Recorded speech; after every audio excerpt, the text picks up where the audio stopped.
Street. Or say the town zip code. Make a motion, we approve the regular meeting minutes of September 13th. Second. Motion's been made and seconded to approve the regular meeting minutes of September 13th. Any additions, deletions? Hearing none, those in favor? Aye. Aye. Make the motion, we approve the non-public meeting minutes 1 and 2 of September 13th. Second. We have a motion and seconded to approve the non-public meeting minutes 1 and 2 of September 13th. Any additions, deletions? Hearing none, those in favor? Aye. Aye. Make the motion, we approve the special meeting minutes of September 18th. Second. The motion is made and seconded to approve the special meeting minutes of September 18th. Any additions, deletions? Hearing none, those in favor? Aye. I'll make the motion, we approve the non-public meeting minutes of September 18th. That's the time, Chris. That's for me. Yeah. Another day. Second. Motion has been made and seconded to approve the non-public meeting minutes of September 18th. Any additions, deletions? Hearing none, those in favor? Aye. Aye. Make a motion, we approve the consent agenda. Any additions? Oh, I'm sorry. Go ahead. Second. Any additions, deletions? No, sir. And Joe's okay with the MO? You? Yes. Okay, so those in favor? Aye. Aye. Public input. All right. Kathy, you're on. Mount Caesar Union Library Trustees. Do I need to stand up or? Be able to get good audio on her from there, or, yeah, okay. I'm here as the town elected trustee to the Mount Caesar Union Library. And I wanted to just give you a status report of what's going on. I wanted to thank you all and everyone giving us additional funds last election time for us to increase our youth librarians' hours by 6 hours. It has 17 hours, sorry. It has made such a significant difference you cannot imagine. I mean, build it and they will come. We have partnered with Beyond the Bell at the school district, and we have had so many children you can't imagine. At our summer reading program, we averaged about 90 every session that we had with them, and then they came over separately from their meetings, and over half of them took out new library cards and come for reading hours. And Andrea, who is our youth librarian, has now established 2 different youth book clubs, the tweens and the biggers. And she's established writing clubs, story hours. She's just done incredible. In fact, she doesn't even have enough hours for everything that she's doing with the young people. The demands are so great. So this year, I know that we will ask to try and increase her hours again because it's been so successful. She's been working at home as well as at the library, trying to just keep up with everything. And we, as you know, we have not been able to use our second story because we were told that the floors were structurally not safe and that we shouldn't have more than 15 people at a time on our second floor.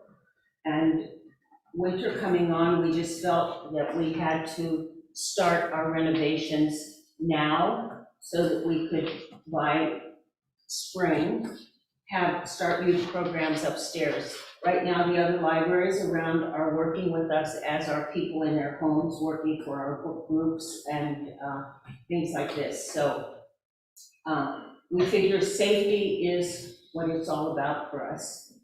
And we're concerned about both our staff and patrons that come to the library. And while we did not have all the funds necessary from our capital campaign to do this renovation, we felt we couldn't wait any longer. So we ventured forward in faith. We put in a all-out effort to raise the funds. The bid came in from Ingram, 50,000 more than we thought it was going to be. When they gave us the final, can't go past this price. That price is $373,000.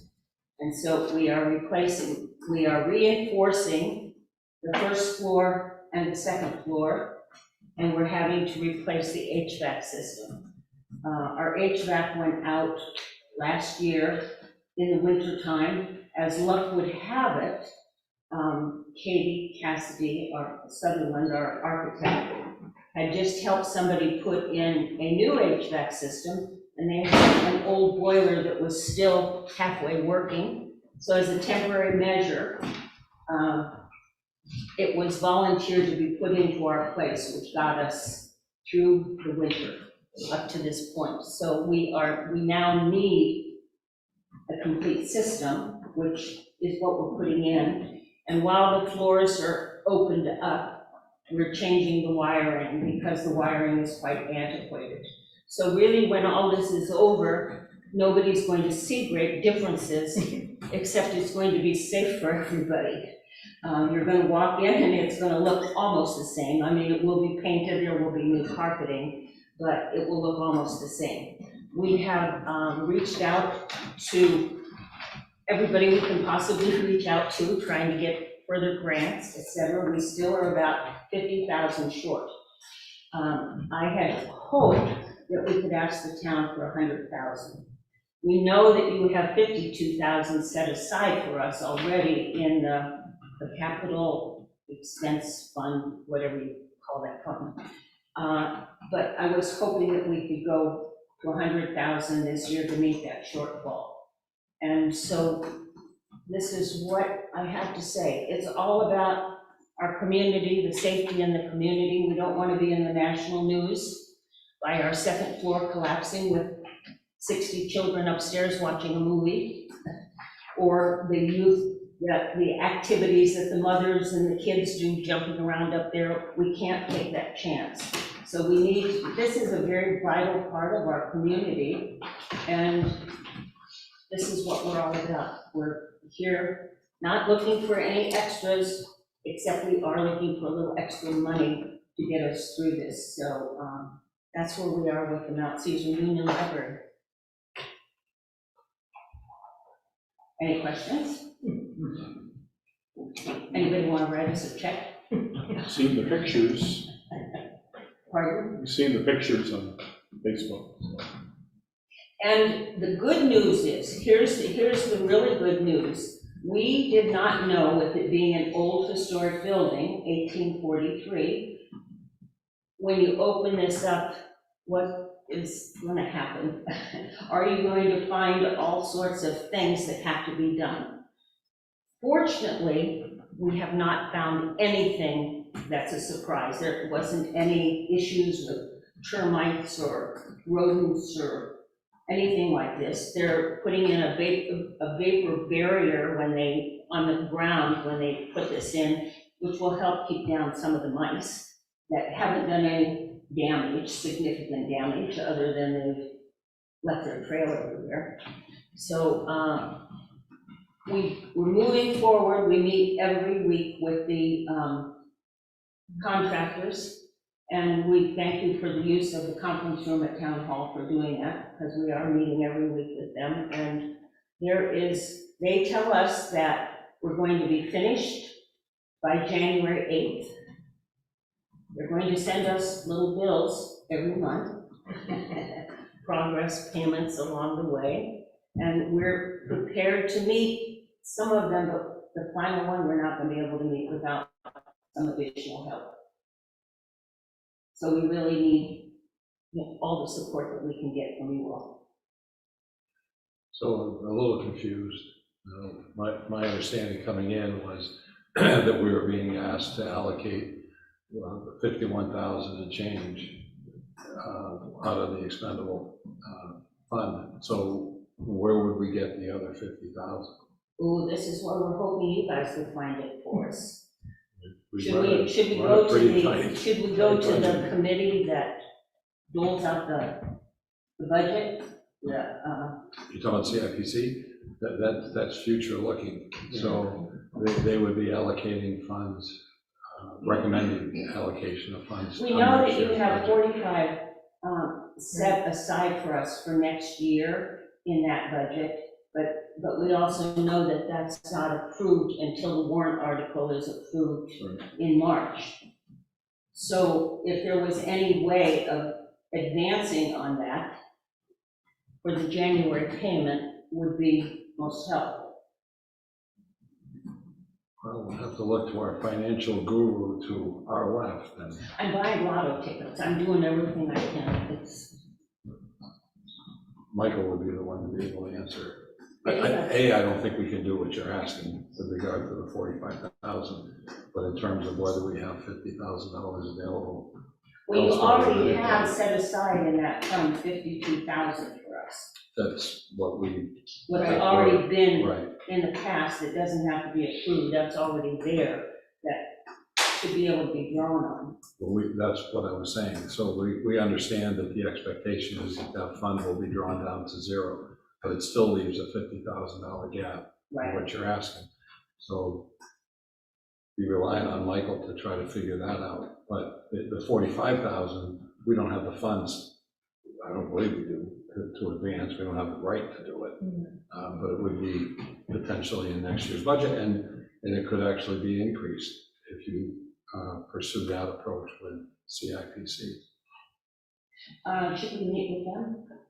I think you're on the list, aren't they? Yeah, you will be, but again, that's for future, that would be for what, whether it's 45 or some other number for next year, but I don't think that solves your immediate issue. And I had told these ladies the same thing when I'd met with them previously, suggested they come in A for the update, but B, ask about expending the known funds and just making a request. I told them the same thing, that I didn't know of any source, so I think they know it's a little bit of a long shot, but so that's for context. I don't know of another. I mean, we're still going to keep banging on everybody's door. Yeah. We're not giving up. We've got the National Day of Giving coming up in November also, but just today, I'm applying for another one. She's working on another.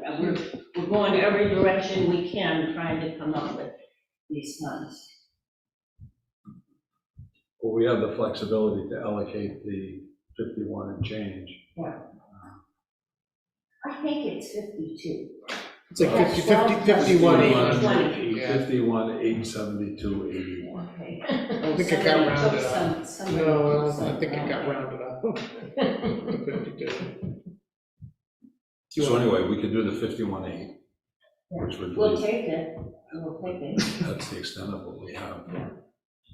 You want to make that motion, Bill? I'm happy to make that motion. You have that on you in cash. I think so. You'll have to wait for the bank though. I'll second. Okay, motion's been made and seconded. From Further the, discussion? it's easy Union Library Expendable Trust. What was the total amount? 51,800. Thank you. All right, further discussion, hearing none, those in favor? Aye. Aye. Thank you.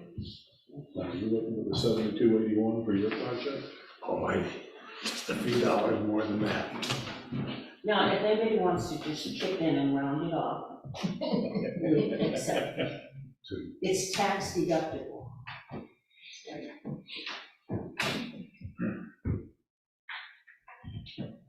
We don't want to all do it right now. Okay. So, I can't brought a hat. There's a senator in New Jersey with a gold bar that you Yeah. want. You wrote a letter to Stephen King. We're reaching every direction we can. Everybody's got a book in our library, we're reaching out to them. Sure. But you've done a phenomenal job so far. You never know, you never know. You've certainly uncovered a few things from those pictures. Were you able to save the flooring? Well, We're it's a little bit of an issue. Mike said that maybe they could store it for us and it might go up for bid here. There are 2 people in the town that have expressed an interest in getting the flooring. We expect that we might be able to get. 49,000? We will. No, we may only need 48,000 after that, but some of it was salvageable. And they're just trying to get the nails out of it now because everybody wants nails out of it that wants it. Even though they're really nice old nails. We're gonna save the nails. They're gonna go with the wood, but it's gonna stack a lot easier on the trailer. I'd offer to just help them, pull some nails, get it on the trailer, get a bit going, and then Hyster gets it, and then 25 miles, I'll deliver it, and maybe a couple bucks. How many linear feet do you think we have? I don't know, I haven't even begun to try. I'll probably just do it as I'll probably do it as a board foot thing, and it's just still gonna be a bit of I think he said about 1,200 square feet. 1,200 a, somewhere in that neighborhood, yeah, so. Yeah. But the boards, I mean, everybody wants them, because, we got an 80-year-old board. Except from a 180-year-old building, And it wears well, it works well, so. better than the new pine. It would cost us more to refinish them and put them down. We're covering it with carpet instead of doing really nice floors. Libraries need to be quiet, and so we don't need top of the line quality flooring. We just need safe, sturdy flooring. On-screen.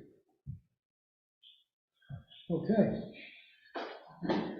Thank you. Thank you. Thank you. Thank you. Yes. Thank you. Any reason why you can't get Mark and Jay up there? Nope, I don't think so. Perfect timing. Okay. Mark, Jay, The gym. The same thing as last time. Yeah, we have one in our packet. You do? All right. Thank you guys for entertaining us again. This time we'll get into a little bit more detail. So what you have is a list of items in your packet or in front of you. Really not in any particular order. We're going to try to kind of keep this flowing. So we're going to start with water quality at Wilson Pond. And Jay, if you don't mind, give an overview of the. So first of all, I want to say we're not here to ask for money. So, Got that out of the way. not that we should have money for the library or any of that stuff, I'm just saying, we're not here to ask for money. So we've been testing the water this summer, as we do every summer. You folks have been paying for it, which is great, for paying for the testing. And I just wanted to let you know that we're doing pretty well in Wilson Pond. There are just a couple areas of concern that are starting to crop up. The pH is satisfactory, but it's close to a problem in some areas, especially the deep spot of the lake, where and the lake is moderately vulnerable to pH changes. It's hard to change the pH of a body of water. I mean, you have to, a body as large as Wilson Pond, you have to do quite a bit to lower the pH even a tenth of a unit. So it's not really a serious concern. It's just that it is getting down there to where anything below 6.5, the fish have more difficulty living. And the deep spot is at 6.45, 6.44. So the other parts of the lake are 6.6, 6.7, and we have some areas that are 7, which are all okay. But it's just an area that we need to keep monitoring and looking at. The other areas that it turns out that the phosphorus, which we were really concerned about, is about average. So it's not a terrible concern at this point. Where we're seeing some issues is in the conductivity. Now let me read you something from about conductivity, just because it was new to me, so I'm sure maybe you too. Conductivity is a numerical expression of the ability of water to carry an electric current. It is determined by the number of ionic particles present. The soft waters of New Hampshire have traditionally had low conductivity values. High conductivity may indicate pollution from such sources as road salting, septic systems, wastewater treatment plants, or agricultural runoff. Now, we don't have septic system problems on Wilson Pond, or wastewater treatment plants, or agricultural runoff. So this would indicate that road salting is the main contributor to anything high in connectivity. Specific categories of good and bad levels cannot be constructed for connectivity because variations in watershed geology can result in natural fluctuations in connectivity. However, the values in New Hampshire lakes exceeding 100, whatever unit it is, generally indicate human disturbance. So we have several areas that we test that have connectivity values over 100. Right? This is an indication to us that the lake is being impacted a little bit by road salting and the roads surrounding the lake. In addition to that, we have the chloride content, which is usually less than 2 in New Hampshire lakes as a unit, 2 milligrams per liter. We average over 20, which indicates in my reading of parameters here that there's road salt infiltrating into the pond. And some areas are bigger than others and so on. But it's not a serious problem. New Hampshire's limit for a chronic problem is 230, and we're averaging around 20.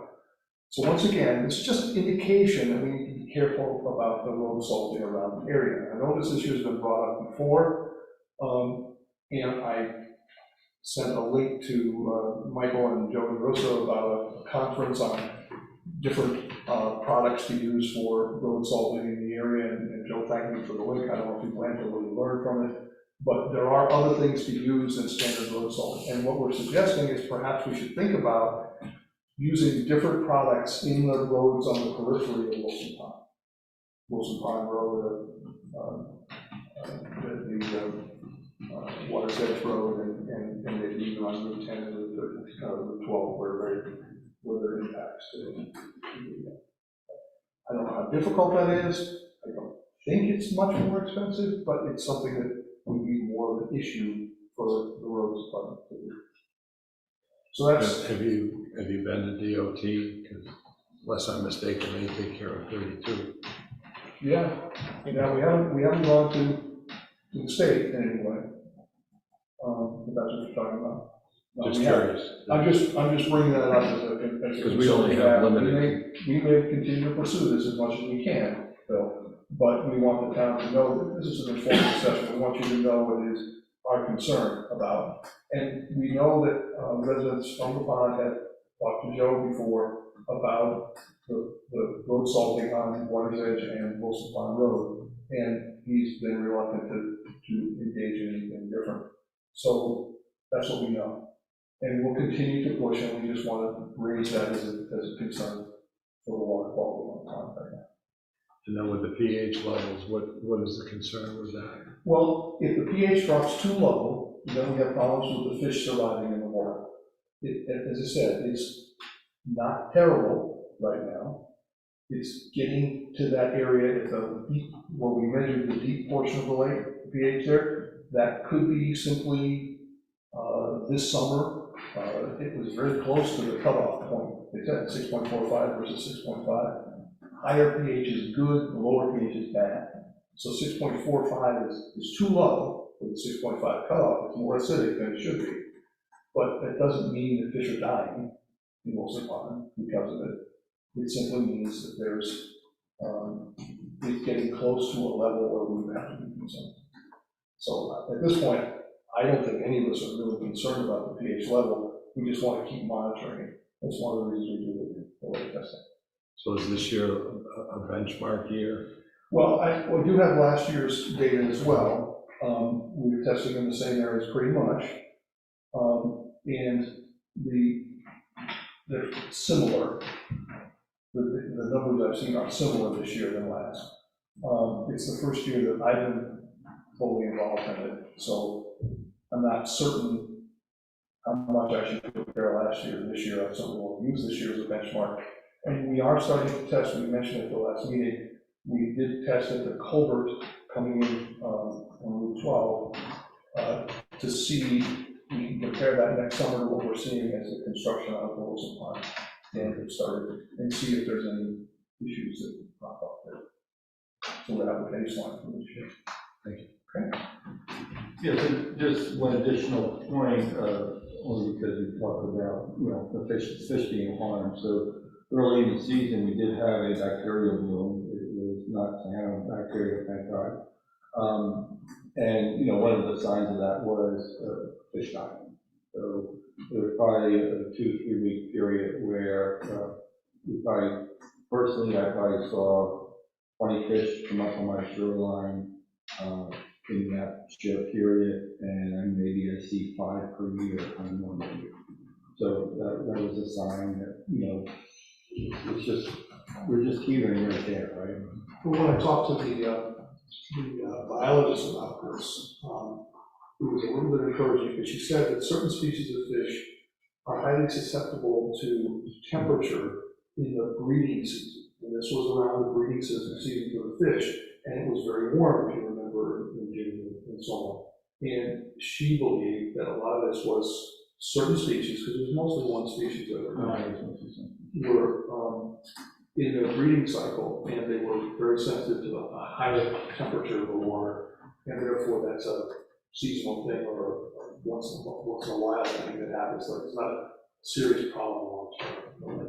But it was, residents around the pond got very concerned about this and thought that we had a real problem in the lake. And I had 10, 15 fish on my shoreline. My small shoreline was about as long as that table. So, yeah. But it's yours. But all in all, the water seems to be fine and beautiful once the weather changed and all that. So another concern is vegetation. So we have both shoreline vegetation, things like cattails and other things that seem to be proliferating, as well as aquatic vegetation that just kind of starts following our pathways with our boats and stuff. So, we're concerned about that. That seemed to really have taken off. If I have to put a stamp on it, I think it was the drawdown in 2019, which happened during some warmer months when they did the dam repair. I think that just kind of did something to the vegetation where it either rooted deeper or spread more in order to survive. I'm just speculating, but it seems like from that point on, every year it's getting worse and worse and worse. So part of what we're doing is the Lake Smart program that you asked about last time we were here.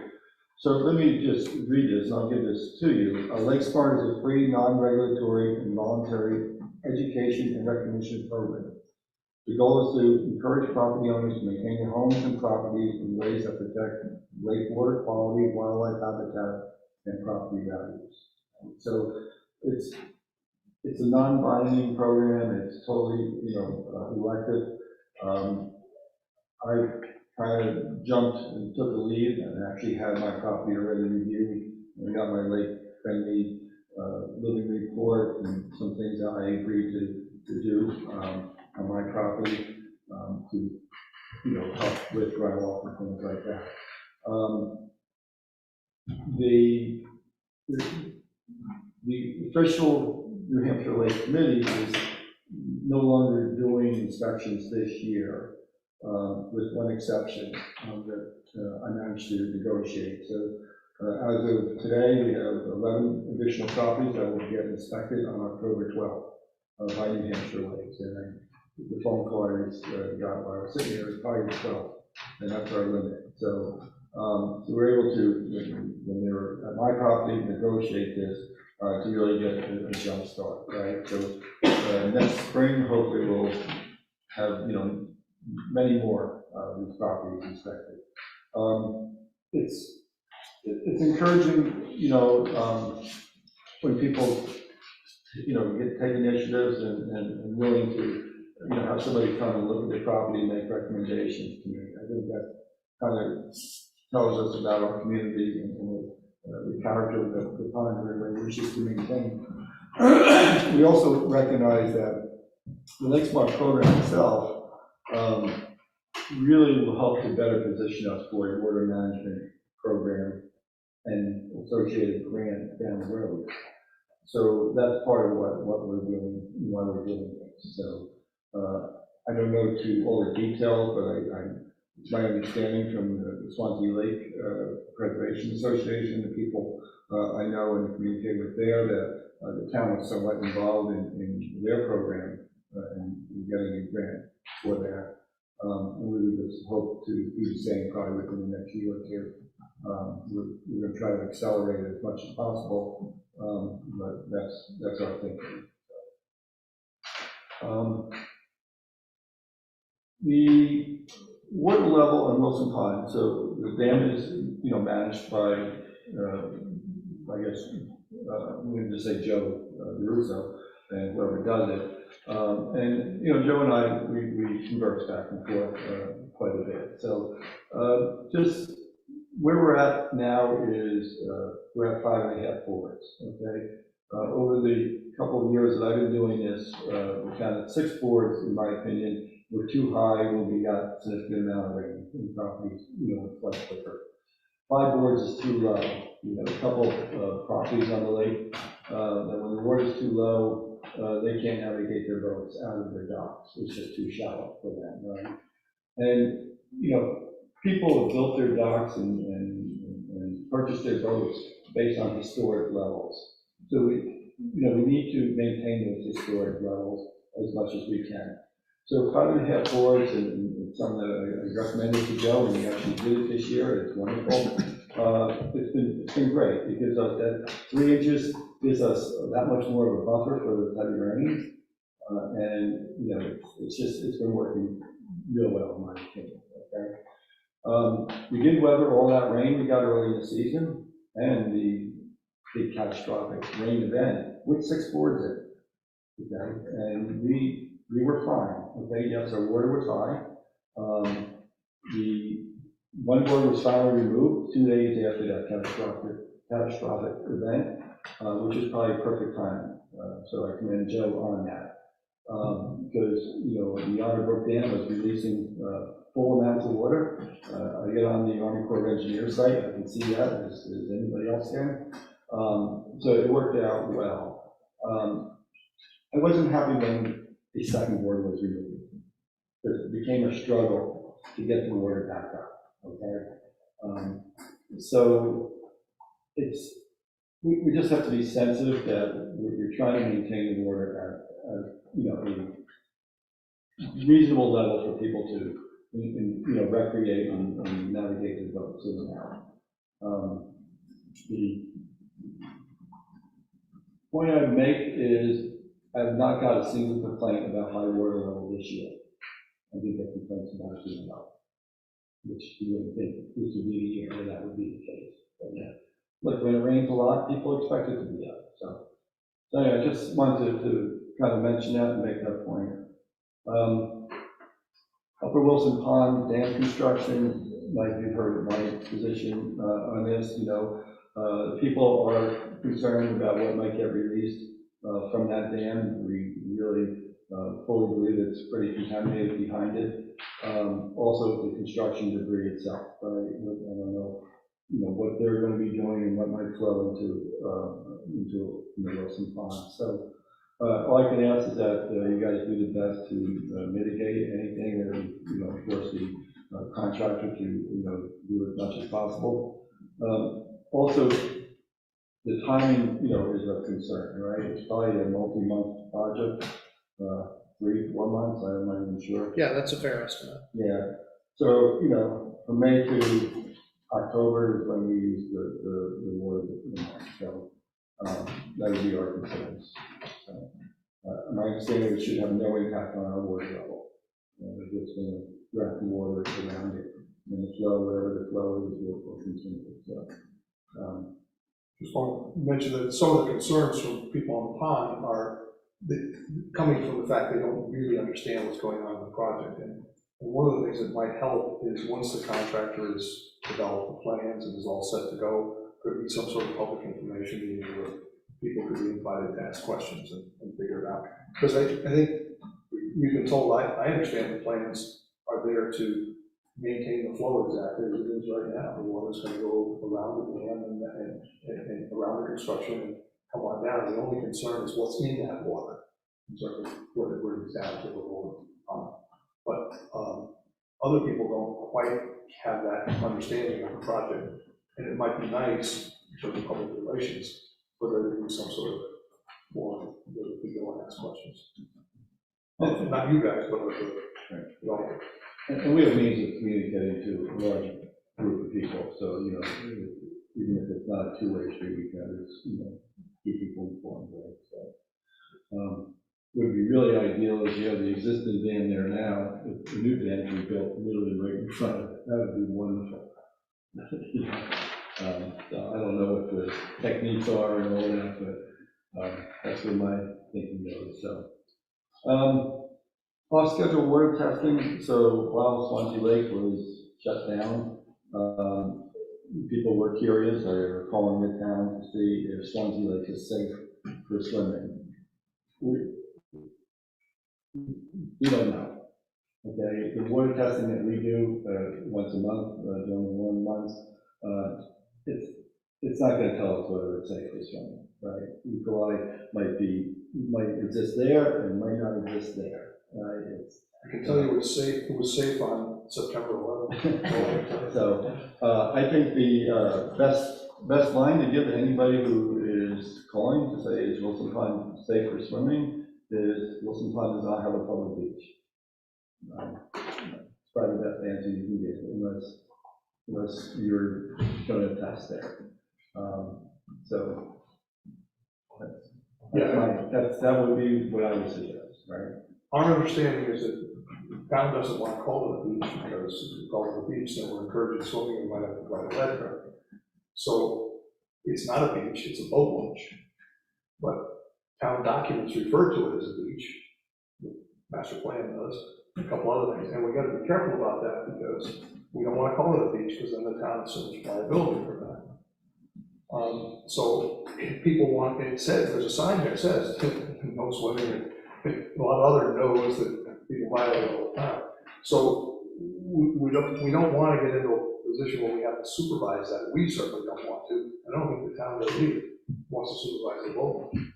So it's a potential thorny issue when people are asking if the water is clean to swim in, because once you try to determine whether it's clean to swim in, then you become liable for whether it is clean to swim in.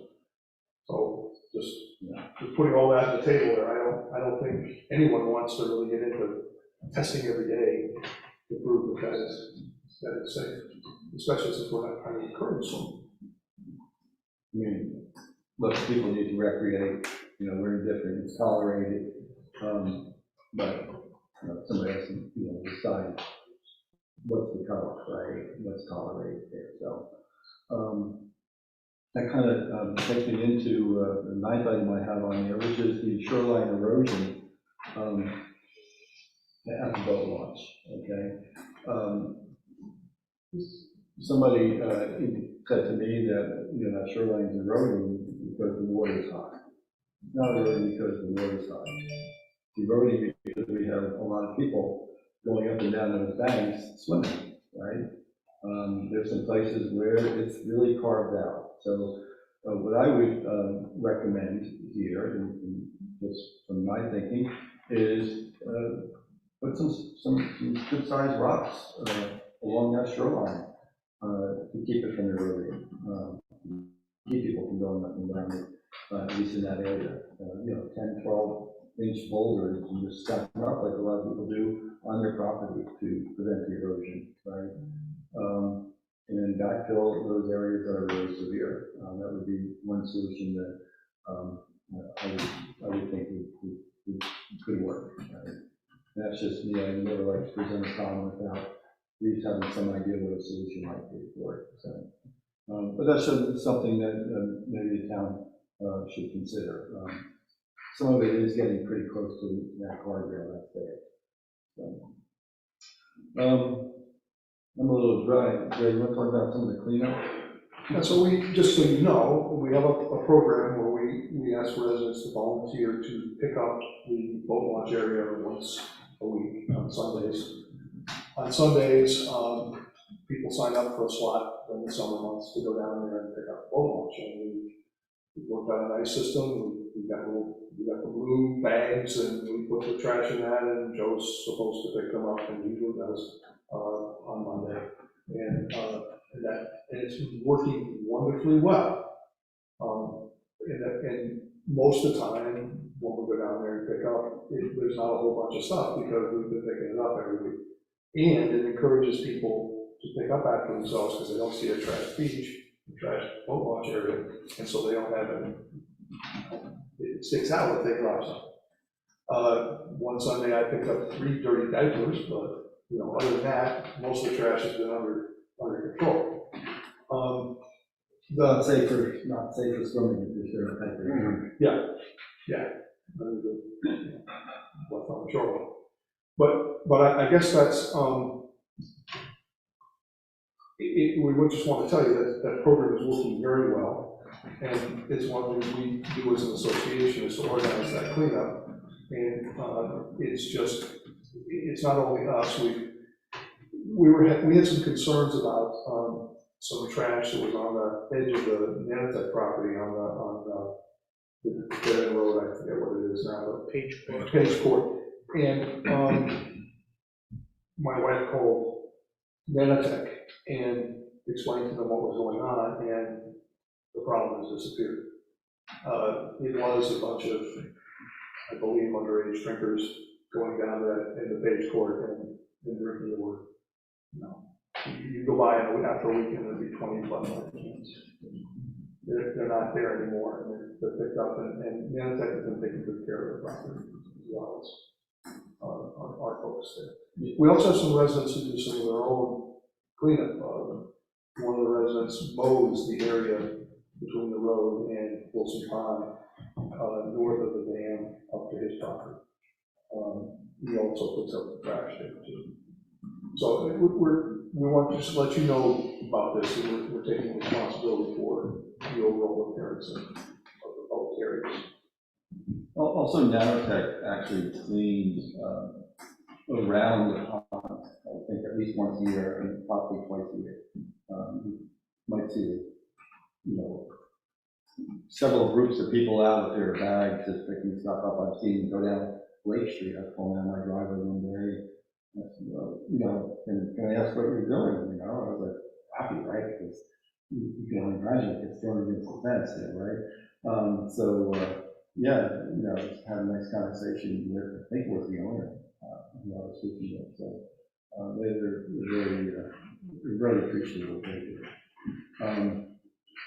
We do a lot of spring cleaning as well. I know I go out my kayak and I clean all through the whole back area.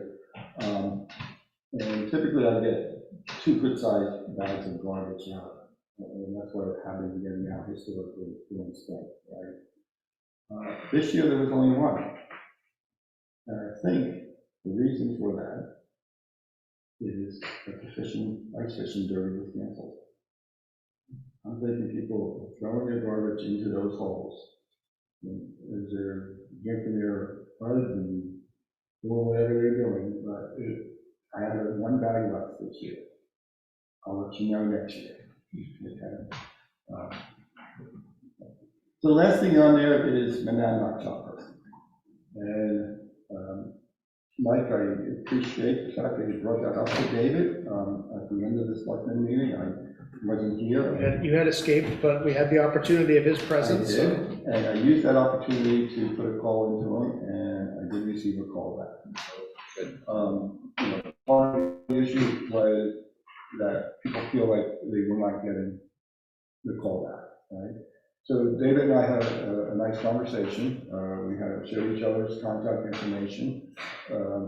He understood the problem. It's not military helicopters. We know the difference between the sound and the routines.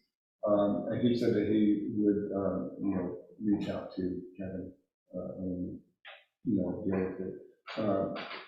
Kevin's not there that frequently anymore. He took a position somewhere else, so he has other pilots.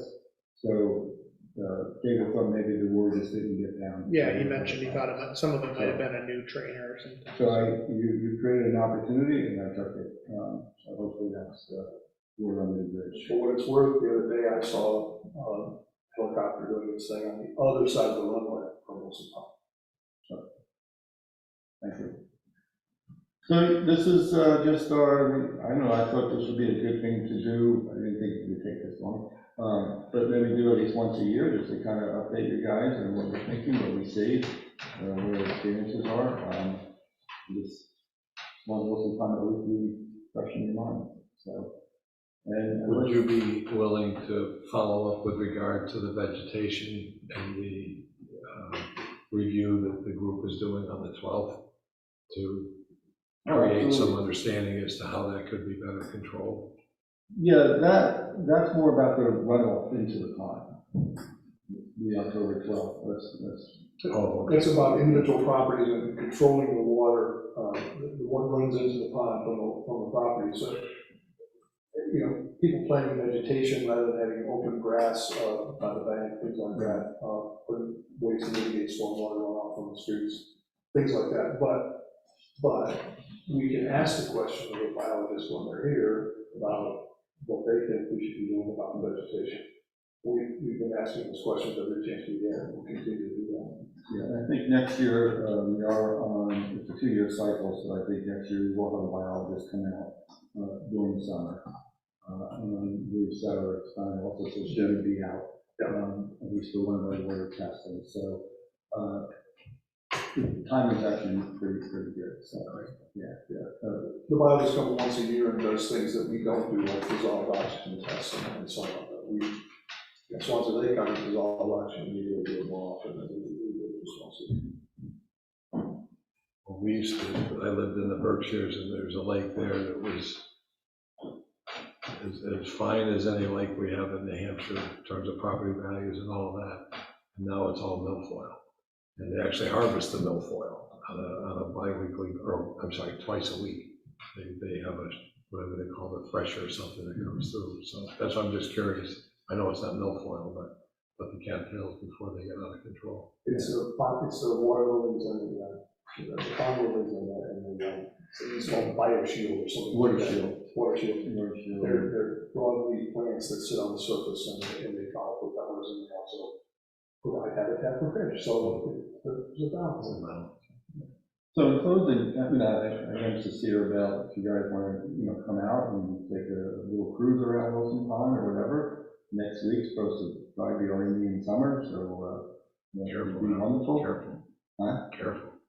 I don't know, it's hanging in there. No, I'm just saying be careful. So, Word selection can be very important. So, Colby summer. Colby summer. That's right.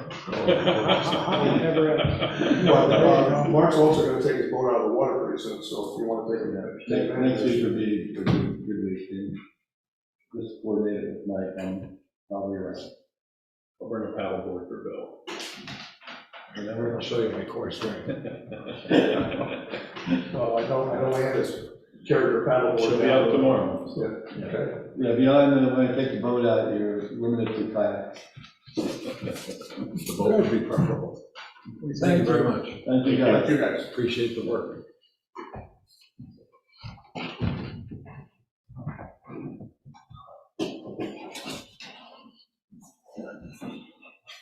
What happened to all my land and my lot?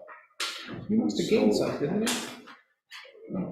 Did you lose? Everybody had this. Tenth of an acre or something? I don't know, but my neighbor, most of it. You I didn't don't know lose if it. it's on the other map or not. He still owns the same amount. We can look at it. Let me, give me the address after. We can take a look at it. Tell everybody just to blame Mike. There we go. Pick a mic, any mic. Any discussion, or do you want a motion? He came. I'll make the motion, Beverly, with regard to the adoption of the updated tax maps. Oh, all right. And the property map. Sorry about that. Yeah, we can discuss it. Well, I suspect they'll probably be just like the tax matters. There'll probably be a couple of weeks where they'll all be entertaining opportunities to discuss. Okay, We already we have got a that. motion. Yep. So second? Yeah. Further discussion? Hearing none, those in favor? Aye. Aye. just to take the opportunity to recognize the point that you're making, that those discussions have already started, and Mike and the team have done a great job handling those as they come in addition to all the work over the last 3 years. Jenna, Mike, Matthew, Sarah, Julius, Christine, all spent a lot of time to make this project a success, and I think 98% of the properties are, gonna change very little, if at all, not have any issues. Some people are gonna be happy that they gained some acreage, at least for taxation purposes. Maybe for taxation purposes, they won't be happy, but, so I just want to recognize all that hard work. It was a lot of time. If you anticipate it going live by year end? The GIS, yes. Yeah, I put year end, I mean, they're thinking next month, but not just internal initially. I don't know when the public site would go live, that might be a little bit later. Will we feature it on the cover page? Good idea. Chesterfield does a good job with that, actually. You see that one? Their GIS portal. Yeah, very prominent. Finally catching up to Chesterfield. For light years. Tom Willis thought if we go for a asset management grant for the North Swanzey sewer and even stormwater, and then the precinct goes for the water, maybe we could have CAI do a GIS Layer. that infrastructure. Yeah, so the sewer and the wastewater, and the stormwater and wastewater that's what's underway now. So the north. North too, or just Yep. west? Yep, north too, and the pass through. So we're gonna have those modules, but yeah, if we could add the water precinct, that'd be great. Cool.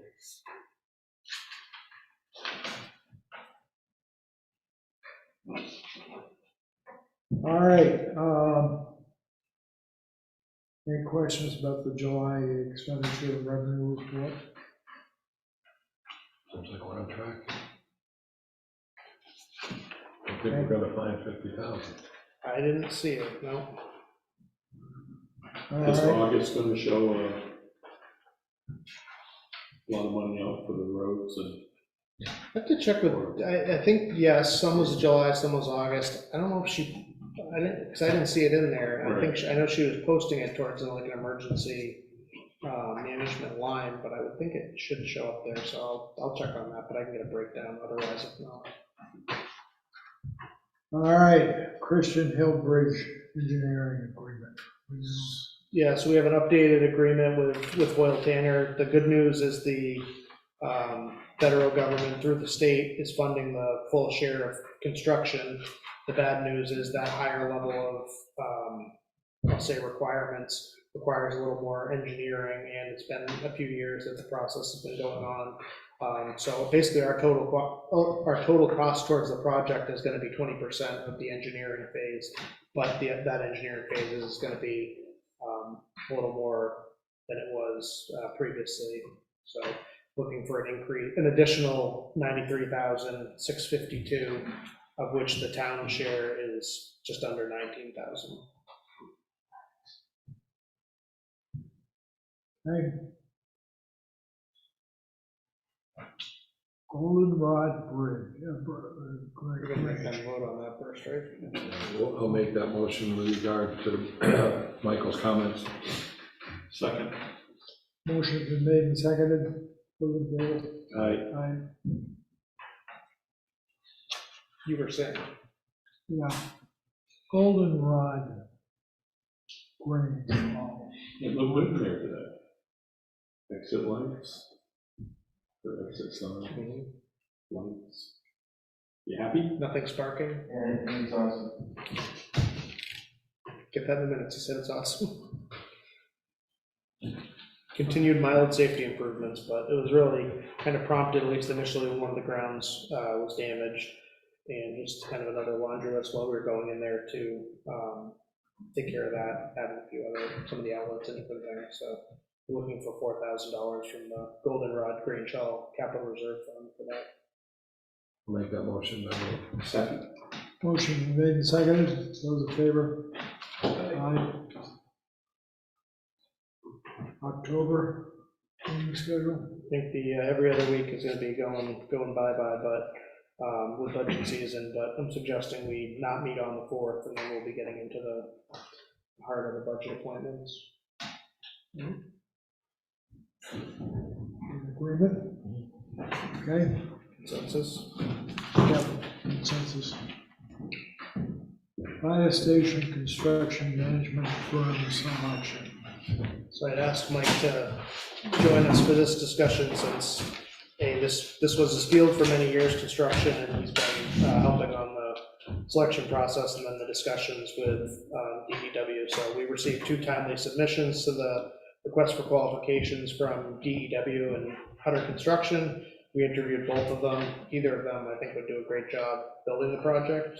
But we just felt on the pre-construction and kind of the building community support, the marketing phase, answering those questions at public hearings and different things, we just felt like DEW was a little bit stronger. And we think their experience on some small lower cost projects such as the Westmoreland Fire Station made them the selection. So how the process works, we pick someone, then we do the negotiation.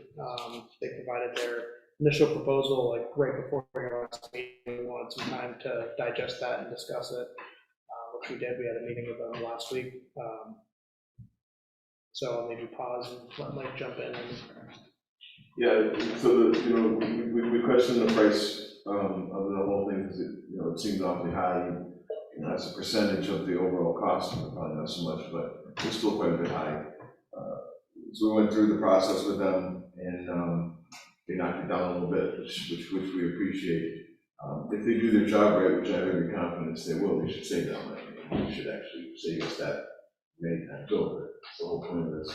But we're trying to get the building for roughly the same cost as what the last time we put up the warrant. We're gonna have to get, and they wouldn't confirm this number, but I firmly believe that they softly confirmed that we're gonna have to get rid of 30% of that building.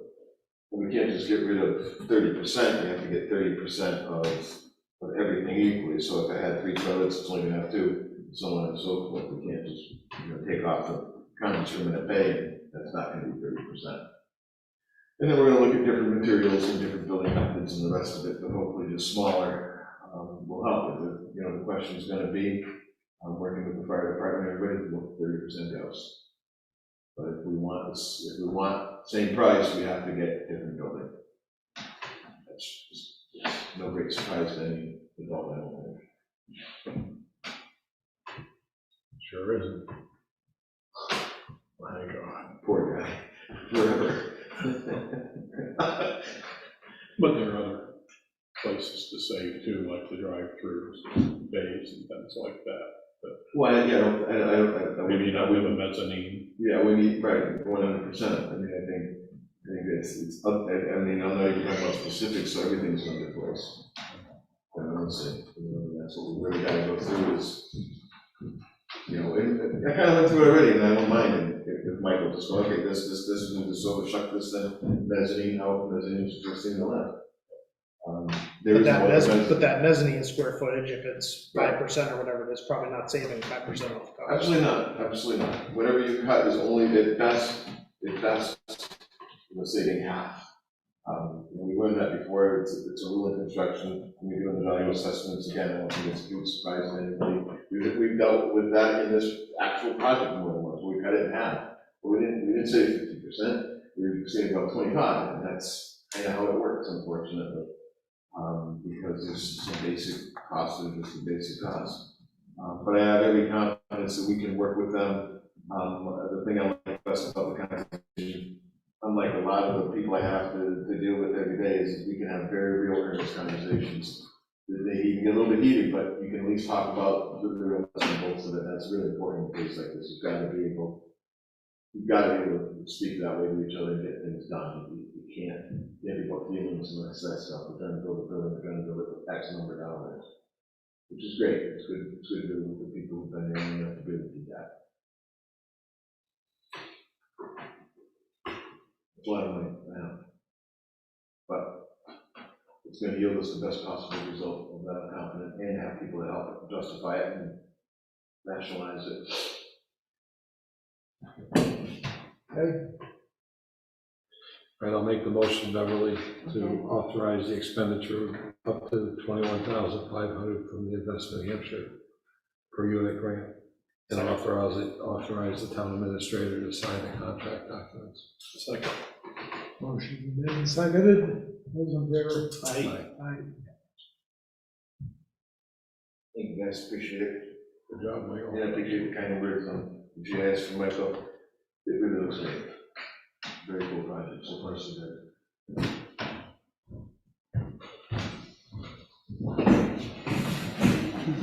2023 assessment. So that's the 10 Perry Lane discussion that Mr. Franks came in on August 30th with Dave. That's the discussion about the taxes while that property was under construction. So I know you wanted to table that last week. You've had some time to think about it. I do think we should get back to Mr. Franks one way or the other, even if it's to say, I'm not going to do this option, but we can go through the normal abatement process. But this is going to get to a point where it's A, holding things up for us, and B, I think we should provide him with an answer.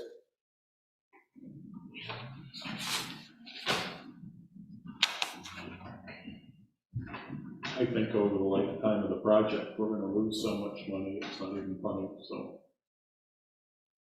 I would say no. We keep the assessment at what it is. We don't debate any of it.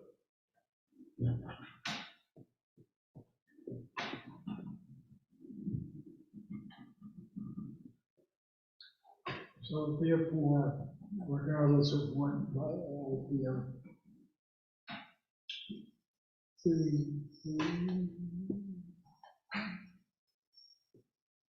plan should reasonably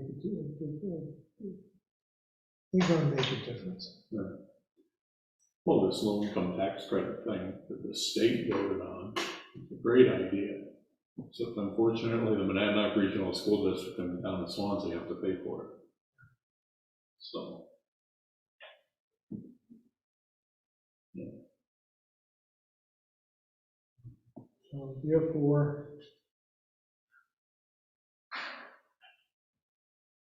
They deny. I would,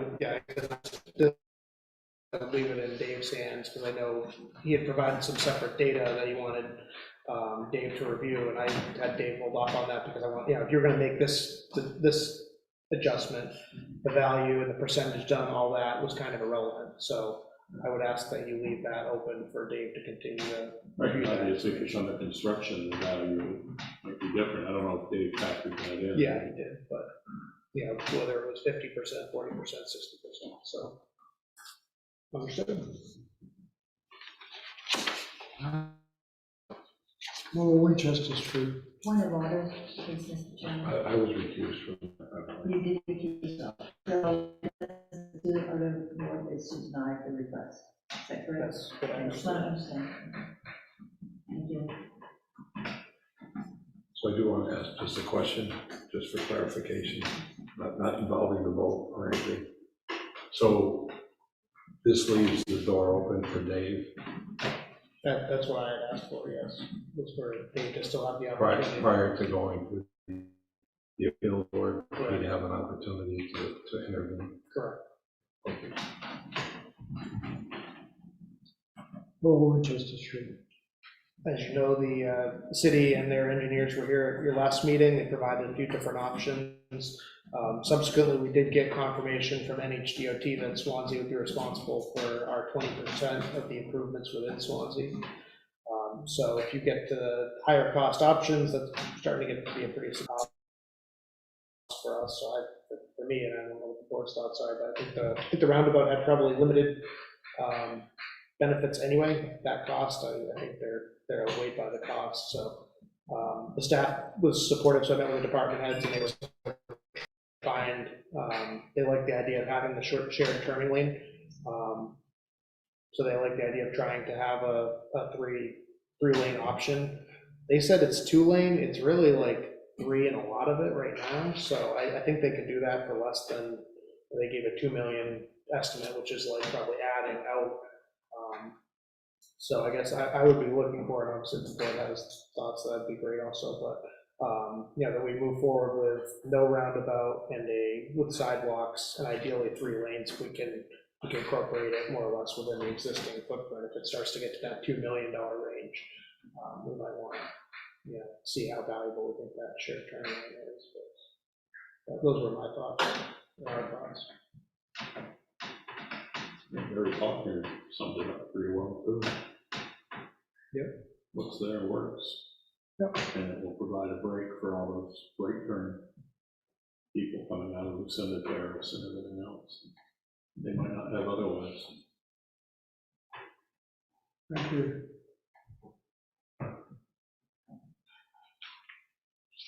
So, we're in agreement with that? For me, You want the motion? sure. I'll make that motion, Beverly. Second. Motion been made second, those in favor? Aye. Aye. Swanzey Factory Road. We also met the department heads and discussed that letter that I think you reviewed last meeting from a consultant with the state about some different alternatives they're looking at for the Swanzey Factory Road, Route 101 intersection. We didn't necessarily have one that we liked the best, but we thought they all provide different options that could improve the sight lines. So basically, I'd like to see more about what they develop, but our kind of general consensus was we like their effort to try to improve it. We didn't necessarily have strong feelings about which improvement. It's a tough change to make. Any of them, either you're adding another bridge or you're taking out a bunch of properties, so. Or you're extending 32. Then 32 to Optical Ave like they were gonna. Yeah. Swansea Factory Road, 101. You know how popular one is. They go down to the roundabout at Optical Ave. All right.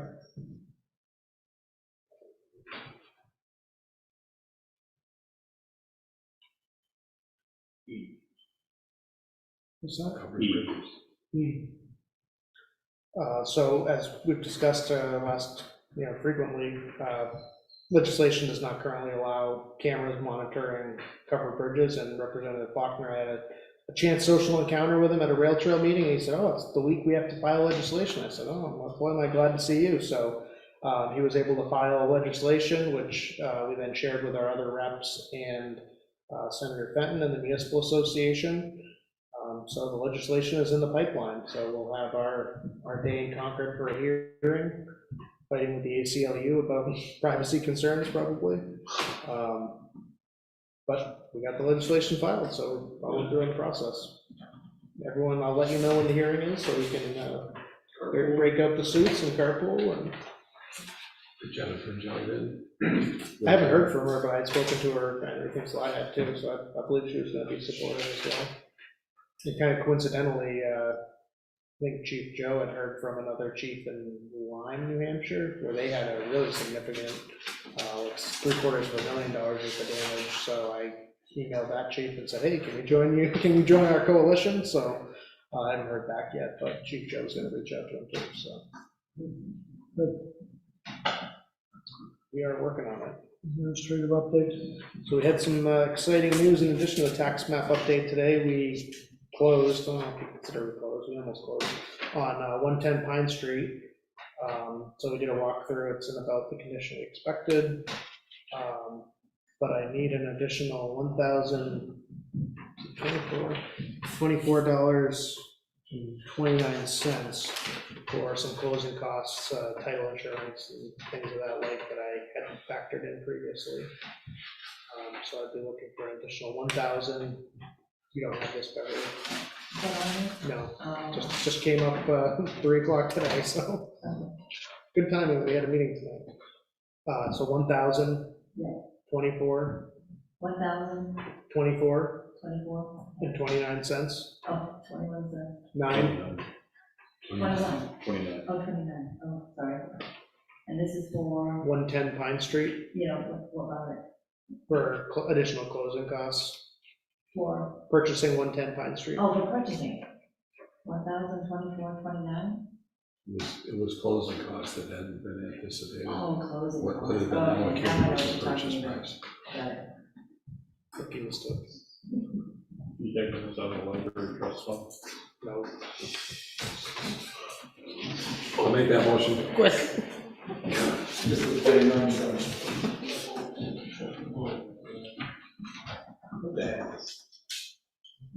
We're gonna second that motion? Second. Motion made and seconded. All in favor? Aye. I have one brief non-public. Just want to reopen and see if these folks are stuck with us. Everything else. Okay, I'm gonna step down the corner. We'll wait for it. Well, you can do the Make your motions. motion. We're gonna, so I will. All right.